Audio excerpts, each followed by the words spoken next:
दोस्तों, एक करोड़पति बाप की दो खूबसूरत बेटियां रात को 11 बजे अपने कमरे में मस्ती कर रही थी। मस्ती मस्ती में उनके दिमाग में एक ख्याल आता है और ख्याल ये था कि किसी लड़के को अपने कमरे में बुलाया जाए और उसके साथ मौज मस्ती की जाए। लेकिन 11 बजे रात को उसके कमरे में कौन ऐसा लड़का आएगा? फिर छोटी बेटी जो थी, छोटी बहन जो थी, उसके दिमाग में एक शैतानी ख्याल आता है। वो अपने घर में काम करने वाले एक नौकर को उसको आवाज़ देती है और बोलती है कि 2 कप चाय बना के लाओ, मेरे सर में बहुत दर्द हो रहा है, हम दोनों बहनें चाय पिएंगे। घर में जो नौकर था, वो कई सालों से काम कर रहा था उस घर में। वो नौकर किचन में जाता है और 2 चाय बनाकर लाता है, दरवाजे पर आकर आवाज़ देता है। तो छोटी बहन जो थी, नंदिनी जिसका नाम था, वो नौकर को बोलती है कि अंदर आ जाओ। दरवाज़ा अंदर से खुला हुआ है। अब वो जो नौकर था, हाथ में चाय का ट्रे लेकर उस घर के अंदर, दरवाजे के अंदर एंट्री करता है और अपनी आंखों को नीचे झुकाकर, यानी कि अपनी नज़रों को झुकाए हुए उस कमरे में जाता है और उसके हाथ में एक चाय का ट्रे होता है। जब सामने पहुंचता है तो उसकी आंखों से जो नज़ारा दिखाई देता है, उसको देखने के बाद उस नौकर के हाथ पांव कांपने लगते हैं। वो बोलता है कि मैडम, आप जल्दी चाय पी लो, मुझे बर्तन लेकर वापस जाना है। लेकिन जो छोटी बहन जिसका नाम नंदिनी होता है, उम्र उसकी लगभग 17 से 18 साल हो चुकी थी। वो उस नौकर को बोलती कि चाय तो हमें पीना ही नहीं है, मेरा इरादा तो कुछ और ही पीने का है, आज वो कुछ पिला दो मुझे। अब नौकर डर जाता है, परेशान होता है, उसके शरीर से पसीने बहने लगते हैं। वो नंदिनी बोलती है कि तुम चाय का ट्रे उस टेबल पर रख दो और आकर मेरे साथ बेड पर बैठो। लेकिन जिस तरीके का कपड़ा उस नंदिनी ने पहना था, या यूं कहें कि उसके शरीर पर अंडरगारमेंट के अलावा उसके शरीर पर और कोई कपड़ा नहीं था। उस कपड़े, उस पहनावे को देखकर वो नौकर बेचारा डर जाता है, क्योंकि वो नौकर था, उसको पता था उसकी औकात क्या है और इन बड़े घर की लड़कियों के साथ कैसा बिहेव करना है। ये तो कुछ भी कहीं भी कर सकती है। लेकिन वो नौकर अपनी जात, अपनी औकात को समझता था। उसको पता था कि अगर हमने इनके साथ कुछ भी कर दिया तो मैं फंस जाऊंगा और मेरे जान के लाले पड़ सकते हैं। वो लड़की नहीं मानती है। नंदिनी उस नौकर का हाथ पकड़ती है और उसको अपने बेड की तरफ खींचती है। उसके अलग अलग अंगों पे हाथ फेरना चालू कर देती है। तभी बड़ी बहन जो थी, वो उसके ऊपर गुस्सा करने लगती है और बोलती है कि तू कितनी नीच सोच की लड़की है, तुझे जब यही सब कुछ करना है तो वो भी अपने घर के नौकर के साथ। बड़ी बहन छोटी बहन को डांटने लगती है और उसको डांटना क्या होता है, वो लड़का अपना हाथ छुड़ाकर उस कमरे से बाहर निकल आता है। लेकिन आज तो वो लड़का बच गया, लेकिन बाद में उस लड़के के साथ जो कुछ होता है दोस्तों, उसको सुनने के बाद शायद इंसानियत के ऊपर से विश्वास उठ जाए। वो लड़का मजबूर था, लाचार था, गरीब था। वो यहाँ पर जो करने आया था, वो उसके साथ कुछ अलग ही हो रहा था। दोस्तों, ये कहानी आप लास्ट तक जरूर सुने, क्योंकि इस कहानी से आपको बहुत बड़ी सीख मिलने वाली है कि हमारे समाज में कैसे कैसे लोग अपनी जिंदगी को जी रहे हैं, कैसे गरीब, लाचार और बेबस लोगों के साथ कैसा कैसा बुरा बर्ताव करता है, उनकी बेबसी और उनकी गरीबी का फायदा उठाते हैं। तो दोस्तों, ये कहानी शुरू करने से पहले मैं आप लोगों से एक छोटी सी रिक्वेस्ट करूंगा कि अगर आप मेरी वीडियो को पहली बार देख रहे हैं तो प्लीज़ मेरे चैनल को सब्सक्राइब कर दें। वीडियो पसंद आएगी तो लाइक कर देना और ऐसी वीडियो देखते रहिए। तो चलिए वीडियो शुरू करते हैं। दोस्तों, ये कहानी है जयपुर शहर की। जयपुर में एक भानु प्रताप सिंह, भानु प्रताप जो एक बहुत बड़े कॉलेज में प्रोफेसर हैं। गांव में इनकी बहुत ज़्यादा ज़मीनें हैं, पुश्तैनी घर है। इनके बाप दादा सब कुछ गांव में ही था। कई एकड़ ज़मीन होने के बाद जब इनकी नौकरी लगती है तो अपनी 2 बेटी, जिसमें एक नंदिनी और प्रिया, दोनों बेटी और बीबी को लेकर जयपुर सिटी में शिफ्ट हो जाते हैं। और यहाँ पर आकर इन्होंने कुछ ज़मीन खरीद कर उस पर एक अपने हिसाब से बंगले टाइप का बनवाया। और उसके बाद जब इनको नौकरों की ज़रूरत पड़ी तो इन्होंने अपने गांव से ही नौकर मंगाया। 2-3 नौकर थे जो उनके बाग बगीचे और गार्डन की साफ सफाई, घर की साफ सफाई करते थे। लेकिन कुछ दिन के बाद जब लड़कियां बड़ी हो गई, कॉलेज जाने लगी, तो प्रोफेसर साहब, जिसका भानु प्रताप नाम होता है, अपनी पत्नी मधुमती से बोलते हैं कि बेटियाँ सुबह सुबह कॉलेज जाती हैं, उनकी टिफिन बनाने के लिए आपको बहुत मेहनत करनी पड़ती है। मधुमती अपने प्रोफेसर पति से बोलती हैं कि तो हम क्या कर सकते हैं, यहाँ पर ऐसी कोई लेडीज नहीं मिलेगी जो हमारे विश्वास के लायक हो, और गांव से कोई लेडीज यहाँ पर आएगी नहीं। भानु प्रताप अपने गांव में फोन करते हैं और बोलते हैं उनके गांव में जो पुश्तैनी घर था वहां पर एक पार्वती नाम की महिला काम करती थी, उसकी एक बेटी भी थी। भानु प्रताप को लगा कि शायद पार्वती अपनी बेटी को शहर भेज दे और हमारे घर का काम वो संभाल लेगी। लेकिन जब पार्वती से बात किया जाता है तो पार्वती बोली कि साहब, मेरी एक बेटी है और एक बेटा है। बेटी को तो मैं शहर नहीं भेज सकती क्योंकि वो बेटी है और उसके अभी उम्र भी कम है, लेकिन मेरा एक 15 साल का बेटा है, अगर आप उसको ले जाओ तो शहर लेकर जाओ। उसकी पढ़ने की बहुत इच्छा है, आपसे मैं पैसा नहीं मांगूंगी।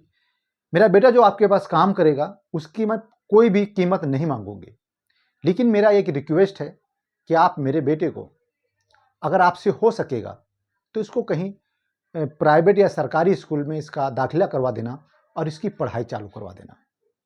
इसको पढ़ने की बहुत इच्छा है और ये पढ़ने के लिए बहुत ज़्यादा परेशान रहता है। जब पार्वती की बात भानु प्रताप से ये ऐसी होती है तो भानु प्रताप भी दयालु किस्म के थे।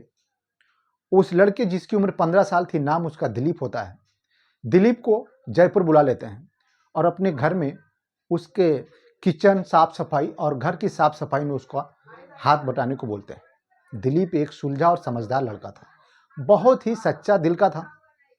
वो घर की मैडम मधुमती से और दो जो लड़कियां थी, नंदिनी और प्रिया, इन दोनों के साथ में इतनी जल्दी घुल मिल जाता है, ऐसा लगता है कि कई सालों से ये दो एक दूसरे को पहचानते हैं। दिलीप मेहनती लड़का था, सच्चा था, ईमानदार था। वो हर रात दिन घर की साफ सफाई, किचन की साफ सफाई और धीरे धीरे वो चाय कॉफी और कुछ थोड़ा बहुत खाना भी बनाना सीख गया था। अब मधुमती मैडम की वो अच्छे खासे से हेल्प करता था। अब दिलीप जो था, मधुमती जी का जो मैडम थी उनका लाडला हो जाता है। धीरे धीरे कुछ महीनों के बाद दिलीप का एक एडमिशन करवा देता है। एडमिशन करवाने के बाद वो कुछ घंटे पढ़ाई में देता और उसके बाद वो घर में पूरा काम देने लगा। लेकिन धीरे धीरे जब ये दोनों लड़कियां जवान हो रही थी, उस तरफ वो दिलीप भी जवान हो रहा था।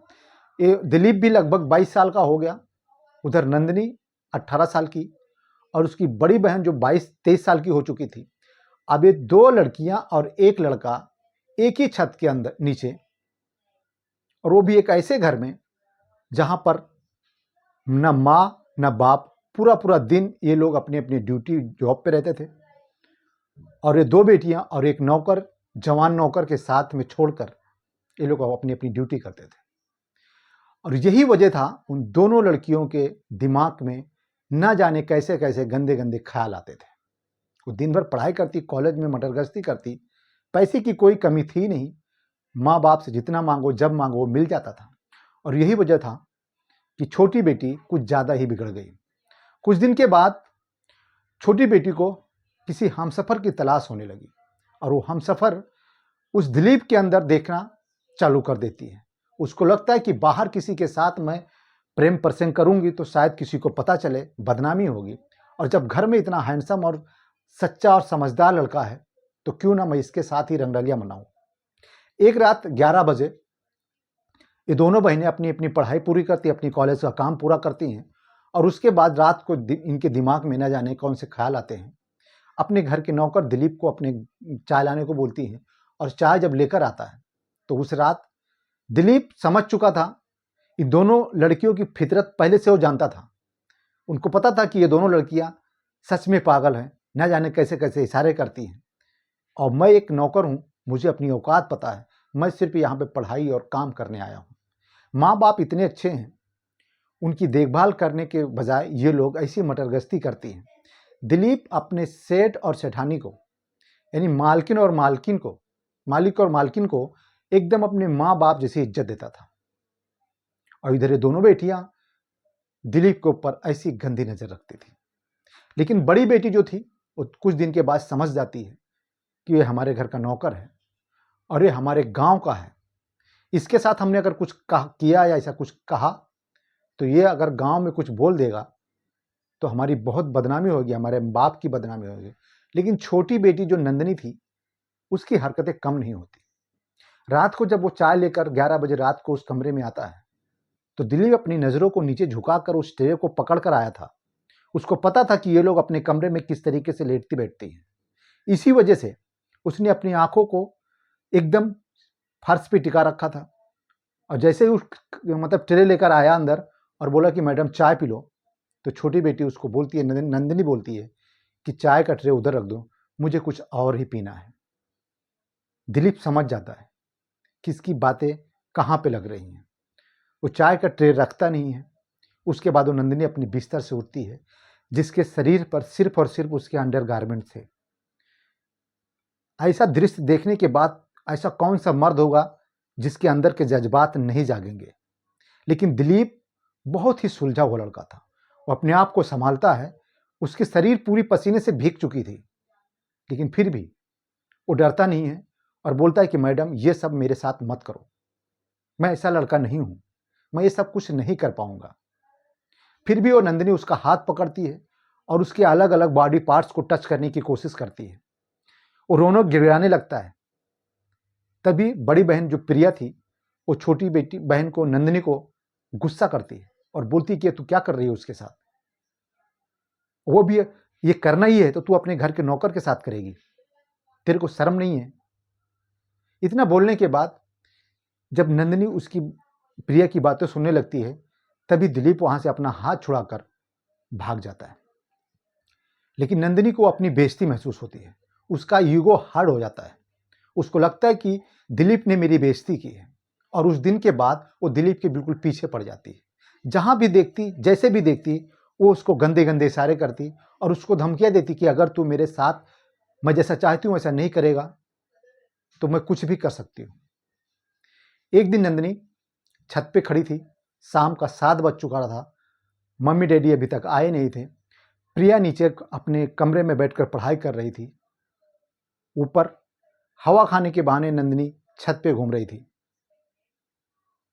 और दिलीप को आवाज देती है। दिलीप एकदम सीधे मन से छत पर जाता है और नंदिनी से पूछता है कि क्या बात है मैडम, आपने मुझे यहां पर अकेले क्यों बुलाया है। नंदिनी पहले तो दूसरी तरफ मुंह करके खड़ी थी। उसके बाद जब दिलीप वहां पर पहुंचता है तो नंदिनी मुड़कर उसके बहुत ही करीब आकर बोलती है कि दिलीप, तुम मेरी बेइज्जती कर रहे हो। क्या मैं इतनी बुरी हूं कि तुम मेरी बात नहीं मान रहे हो? अगर तुमने ऐसा किया तो तुमको पता है कि मैं क्या कर सकती हूं। मैं तुमको जेल भिजवा सकती हूं, हमेशा हमेशा के लिए तुमको रेप केस में अंदर डलवा सकती हूं। लेकिन फिर भी दिलीप अपनी हिम्मत नहीं हारता और बोलता है कि मैडम, मैं गरीब आदमी हूं, मुझे मेरी औकात पता है, मुझे किसके साथ क्या करना है वो भी पता है। आप बड़े लोग हो, माना कि आपके पास पैसे हैं, मुझे जेल भिजवा दोगी, लेकिन अपने जमीर को क्या जवाब दोगी? मैं जेल में चला जाऊंगा, क्या आपको सुकून मिलेगा? इतना बोलने के बाद दिलीप अपने हाथों को नंदिनी से छुड़ाता है और उल्टे पांव वापस आ जाता है। नंदिनी को आज फिर वापस एक बार फिर से धक्का लगता है। बार बार दिलीप उसको धुतकार रहा था, उसके प्रेम को गलत साबित कर रहा था। और यह सच था कि वो अपनी आग, वासना की आग में जलती हुई लड़की प्रेम को सिर्फ अपना शिकार बना रही थी, उसकी गरीबी का मजाक बना रही थी। और शायद दिलीप इसीलिए अपनी औकात को अपनी दिमाग में रखकर उसके साथ बात कर रहा था। उसको पता था कि शायद एक दिन हमने इसके साथ कुछ कर लिया तो दूसरे दिन भी करने को बोलेगी, अगर नहीं किया तो ये मुझे फंसा देगी। और यही सब बातें लेकर उस रात दिलीप सोता नहीं है। उसके दिमाग में ना जाने कैसे कैसे ख्याल आ रहे थे, उसकी माँ की बातों का, उसकी बहन। और उसको पता था कि ये बड़े लोग, क्योंकि ये गांव में भी रहते थे, सरपंच थे, और वहां पर किसी के साथ ऐसा गलत हो जाता था तो यही लोग उसको तुरंत सज़ा देते थे और इतनी भारी सज़ा देते थे कि शायद वो ज़िंदगी में सुधर नहीं पाता था। ये सब डर दिलीप के दिमाग में हमेशा रहता था। लेकिन जब वो उस रात सो नहीं पाया और नंदिनी की बातें, जो उसने धमकी दी थी कि मैं तुमको जेल भिजवा दूंगी, रेप केस में तुमको जेल भिजवा दूंगी, दिलीप उस रात सो नहीं पाता है। सुबह 9 बजता है, वो सीधा उठता है, बिना ब्रश मंजन किए मधुमती, जो कि मालकिन है उस घर की, नंदिनी की माँ है, उनके पास जाता है और बोलता है कि मैडम, मुझे आपसे कुछ कहना है। मधुमती बोलती है कि हाँ बोल बेटा, क्या बात करनी है। दिलीप अपनी आंखों में आंसू लेकर उनके पैरों में गिर जाता है और बोलता है कि मैडम, मैं इस घर में काम नहीं करना चाहता, क्योंकि नंदिनी मेरे साथ ऐसा ऐसा बर्ताव करती है और मेरे को ऐसा ऐसा धमकी दी है, और अगर मैं इस घर में रहा तो शायद वो कुछ किसी दिन मेरे साथ कुछ उल्टा सीधा कर सकती है। मुझे मेरी औकात पता है, आप मेरे भगवान हो, आप मेरे मालिक नहीं हो, आप मेरे भगवान हो, और मैं आपके घर में आपका नमक खा के आपकी बेटियों के साथ ऐसा नहीं कर सकता। आप समझा दो, मानी तो ठीक है, नहीं तो मैं इस घर को छोड़ दूंगा, मैं यहाँ पर काम नहीं करूंगा। मैं गरीब जरूर हूँ, गलीज नहीं हूँ, मैं किसी के साथ ऐसा नहीं कर सकता हूँ। मधुमती जब दिलीप की ये बात सुनती है तो उनको भी दिलीप के ऊपर प्राउड फील होता है। उनको लगता है कि सच में गांव के लोग कितने अच्छे होते हैं, कितने समझदार होते हैं, बहन बेटियों की इज्जत को किस तरीके से समझते हैं। उसको समझाते हैं कि बेटा तू टेंशन मत ले, तू अपने काम पे ध्यान दो, मैं नंदिनी को समझा दूंगा। उस दिन तो पूरा नॉर्मल बीत जाता है, लेकिन दूसरे दिन नंदिनी के कमरे में जाकर मधुमती उस तरीके से समझाती है, उसके बाद नंदी एकदम अंदर ही अंदर गुस्से में जलने लगती है और एक दिन दिलीप को साइड में पाकर, अकेले में पाकर फिर उसके ऊपर भड़क जाती है। उसको एक तमाचा भी मार देती है और बोलती है कि तुम अपने आप को समझते क्या हो, हमने तुमसे प्यार करने की कोशिश की, तुमको अपनाने की कोशिश की, तुम गरीब आदमी गरीब ही रहोगे, तुम कभी भी ऊंचा नहीं सोच सकते हो, मम्मी से बताने की क्या जरूरत थी। दिलीप अपनी आंखों में आंसू लेकर उस तमाचे को सह गया, लेकिन दूसरे दिन फिर जाकर जब मालिक और मालकिन खाने के टेबल पर बैठे थे, वहां पर जाने के बाद वो दोनों बहनें और मालिक और मालकिन के सामने जाकर बोलता है कि मालिक, मुझे इस घर में काम नहीं करना है, मुझे अपनी बहन की शादी करने के लिए पैसे जमा करने हैं, मेरी माँ बीमार पड़ने लगी है, उसकी दवा के खर्चे, और मैं यहाँ पर कुछ कमाता नहीं हूँ, जैसे कि मेरी माँ ने आपसे कहा था कि मुझे सिर्फ पढ़ाई करवाना। मैं इतना पढ़ चुका हूँ कि अब मुझे पढ़ने की ज़रूरत नहीं है, हमने इंसानों के चेहरे पढ़ना सीख लिया है, और मैं कहीं भी जाकर कुछ ज़्यादा पैसे कमाने की कोशिश करूँगा ताकि मेरी बहन की शादी हो सके। जो मधुमती थी वो दिलीप की सारी बातें समझ रही थी कि इस घर से क्यों जाने की सोच रहा है। भानु प्रताप बोलते कि बेटा, तेरी मर्जी, तू अगर काम नहीं करना चाहता तो कोई बात नहीं, जहां तेरे को ज्यादा पैसा मिले वहां कर ले, तेरी सोच बहुत अच्छी है, तेरी बहन का तुझे ख्याल है, इससे अच्छी बात क्या हो सकती है। दिलीप वहां से चला जाता है। कुछ दिन के बाद भानु प्रताप बीमार पड़ जाते हैं और उनको एक दिन हार्ट अटैक आता है और वो अपना दम छोड़ देते हैं, वो इस दुनिया को छोड़कर चले जाते हैं। अब इधर नंदिनी और प्रिया और उस घर में मधुमती देवी, पैसों की कोई कमी नहीं थी, और उसी वजह से जो नंदिनी थी वो अलग ट्रैक पर चलने लगती। जितनी मर्जी चाहे वो अपनी माँ को डरा धमका कर पैसे ले लेती और कॉलेज में आवारा दोस्तों के साथ ड्रग्स, जो भी नशे में विलिप्त हो गई। बड़ी बहन जो विदेश चली जाती है पढ़ने, कुछ दिन के बाद नंदिनी उस घर में अपनी माँ के साथ जब अकेली रहती है तो उसके हथकंडे बहुत ज़्यादा खराब हो जाते हैं और उस नशे में इतना मिल जाती है, नशे में इतनी समा जाती है कि उसको अपना और पराया कौन है कुछ समझ में नहीं आता। अब मधुमती देवी एक तो पति के जाने के बाद वो अकेली हो गई थी और ऊपर से बेटी की इस हालत को देखने के बाद उनकी रातों की नींद उड़ जाती है। प्रिया यहाँ पर थी नहीं, जो सही थी वो यहाँ पर नहीं थी, और जो बिगड़ी हुई औलाद थी वो यहाँ पर बैठकर माँ के सीने पर तलवार चला रही थी। अलग अलग लड़कों के साथ उसकी दोस्ती और उनके साथ ड्रग इस्तेमाल करना, नशे में इतनी घुल मिल गई थी वो कि अपनी माँ को भी समझती नहीं थी। लेकिन एक दिन सब कुछ होने के बाद जब मनोहर को पता चलता है कि भानु प्रताप इस दुनिया में नहीं है, तो घर पे आता है और अपनी मालकिन के सामने हाथ जोड़कर रोता है, गिड़गिड़ाता है, बोलता है, मालकिन मुझे क्षमा करें, मुझे यहाँ से जाने का कोई मतलब नहीं था, लेकिन जो मतलब था वो तो आपको पता ही है। उसके बाद नंदिनी के बारे में पूछता है कि नंदिनी कैसी है, क्या करती है, कहाँ तक पढ़ाई कर चुकी है। तो मधुमती देवी के आंखों में आंसू आ जाते हैं और दिलीप को पकड़कर उस कमरे में लेके जाती हैं जहां पर नंदिनी को कैद करके रखा गया था। नंदिनी नशे में चूर थी, किसी को समझती नहीं, और जैसे उसके कमरे का दरवाजा खोला जाता है वो बाहर भागने की कोशिश करती है और अपनी माँ मधुमती के ऊपर चिल्लाती है कि मुझे बाहर जाने दो, मुझे ड्रग्स चाहिए, मुझे नशा चाहिए, नहीं तो मैं मर जाऊंगी। इस हाल को देखकर दिलीप के पैरों के नीचे से जमीन खिसक जाती है। उसने इतना नहीं सोचा था कि इसके साथ ऐसा कुछ हो सकता है, ये इतनी बिगड़ सकती है, दिलीप ने कभी अपने सपने में भी नहीं सोचा था। वो बाहर उस दरवाजे को बंद किया जाता है, नंदिनी को उस कमरे में ढकेल कर दरवाजे को फिर से एक बार बंद कर दिया जाता है। दिलीप अपनी मालकिन के सामने आता है और उससे बोलता है कि मालकिन, अभी भी कुछ नहीं बिगड़ा है, अगर आप चाहो तो इसका इलाज हो सकता है, ये फिर से अपने असली रूप में आ सकती है, इसकी जिंदगी फिर से शुरुआत हो सकती है। मालकिन, आप समझने की कोशिश करो। दिलीप जब अपनापन दिखाकर मधुमती जी को बोलता है तो ये वही तो था जिसके ऊपर मधुमती भरोसा करती थी, और दिलीप से कहती है कि बेटा, अगर तुम चाहो तो इसका इलाज करवा लो, पैसा मैं दे दूंगी, लेकिन तुमको अगर पता है तो तुम इसका इलाज शुरू करवा दो। दिलीप बोलता है कि इसका इलाज इंडिया में तो पॉसिबल नहीं है और इसके लिए स्विट्जरलैंड जाना पड़ेगा और वहाँ पे बहुत सारे पैसे लगेंगे। मधुमती दिलीप को बोलती हैं कि पैसे की चिंता मत करो, पैसे का अरेंज मैं करवा दूंगी। और उसके बाद प्रिया, जब नंदिनी ऐसी हो जाती है तो प्रिया भी आती है और ये चारों, प्रिया, नंदिनी और मधुमती देवी और दिलीप, चारों स्विट्जरलैंड जाते हैं।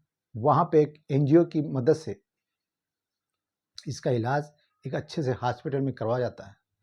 कुछ जब इसकी सुधार होने लगती है तो डॉक्टरों को भी लगता है कि जब दिलीप इसके साथ रहता है तो इसकी हालत में कुछ ज़्यादा ही सुधार होता है। जब मधुमती देवी से डॉक्टर लोग ऐसी बातें बताते हैं तो प्रिया और मधुमती देवी दिलीप को वहाँ नंदिनी के साथ छोड़कर वापस इंडिया जाते हैं। लगभग 15 दिन तक दिलीप नंदिनी की अच्छे से देखभाल करता है, उसकी हालत सुधर जाने तक वो वहीं उसके साथ उसकी देखभाल करता, उसके साथ रहता। 1 महीना तक उसका ट्रीटमेंट चलता है। अब वो धीरे धीरे उसकी बॉडी में सुधार आने लगता है, उसको नशे से भिन्न होने लगती है, मतलब नशा छोड़ने की उम्मीद में वो जिंदगी जीने लगती है। 1 महीने के बाद वो एकदम नॉर्मल हो जाती है। 2-4 दिन तक दिलीप और नंदिनी हॉस्पिटल के सामने एक होटल में रहते हैं, लेकिन दिलीप ने अभी भी अपनी मर्यादा का जो लकीर होती है उसको लांघा नहीं था। फिर अपनी मालकिन को फ़ोन करता है कि मालकिन, नंदिनी एकदम ठीक हो गई है। और इस बीच में नंदिनी और दिलीप ने जो अच्छा टाइम बिताया उस होटल में, नंदिनी दिलीप से हर बार कहती थी कि अगर आप मेरी ज़िंदगी में आ गए होते तो मैं इतना कुछ नहीं करती, शायद मैं इतनी नहीं बिगड़ती, शायद अपनी ज़िंदगी में कभी नशे को हाथ नहीं लगाती, तुमने मुझे रिजेक्ट क्यों किया। दिलीप उस दिन उसको बोलता है कि देखो, वो जो तुम्हारी जिद थी ना, वो मोहब्बत नहीं थी, वो तुम्हारी ज़रूरत थी। और आज जो तुम बोल रही हो, इतना सब कुछ झेलने के बाद जो बोल रही हो, वो तुम्हारे दिल से बात निकल रही है। और आज मैं तुमको अपना सकता हूँ, तुमसे प्यार कर सकता हूँ, क्योंकि मुझे पता चल चुका है कि तुम कितनी जिद्दी हो, किसी चीज़ को पाने के लिए किस हद तक गुजर सकती हो। मुझे भी एहसास होता है कि शायद उस दिन मैं तुम्हारी बात मान लेता तो आज इतनी परेशानी तुमको नहीं झेलनी पड़ती। प्रिया और मधुमती देवी स्विट्जरलैंड पहुंचती हैं और चारों एक हॉल में बैठकर खाना खाते हैं। और खाना खाने के बाद, ये सब आपस में बात करने के बाद, जो मालकिन थी वो दिलीप से पूछती हैं कि बेटा, क्या अब भी तुम इससे नाराज़ हो।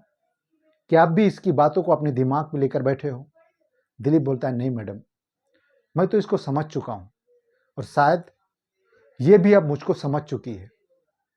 तो मालकिन बोलती कि बेटा, एक बात बोलूँगी, बुरा मत मानना, अभी मेरे पास जो कुछ भी है ये सब और सब यही दोनों बेटियों का है।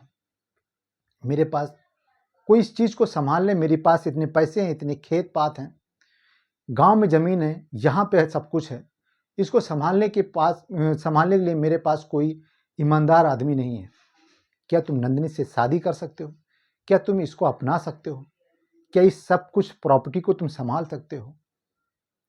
उस टाइम दिलीप की आंखों में आंसू आ जाता है। बोलता है कि मैडम, आपने मुझे इस काबिल समझा, यही बहुत बड़ी मेहरबानी है आपकी। मैं भी नंदिनी को प्यार करने लगा हूँ, इसकी नादानी को मैं दरकिनार करता हूँ और शादी कर लेते हैं। ये चारों इंडिया आते हैं और इंडिया आने के बाद दिलीप अपनी माँ के पास जाता है और बोलता है कि माँ, ऐसी ऐसी बात है।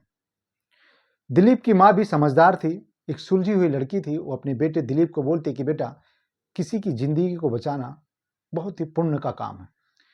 अगर आप उससे शादी करने से उसकी ज़िंदगी बच सकती है तो तुम शादी कर लो, और वो तो हमारे पुराने मालिक और मालकिन हैं, उनसे कैसा छुपाना।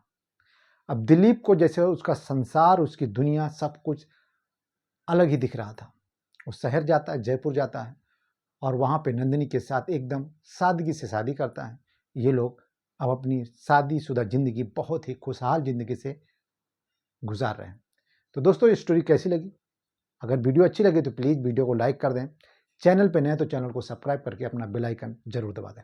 मिलता हूँ नई स्टोरीज का, तब तक के लिए अपना और अपनों का ख्याल रखें। जय हिंद, जय भारत।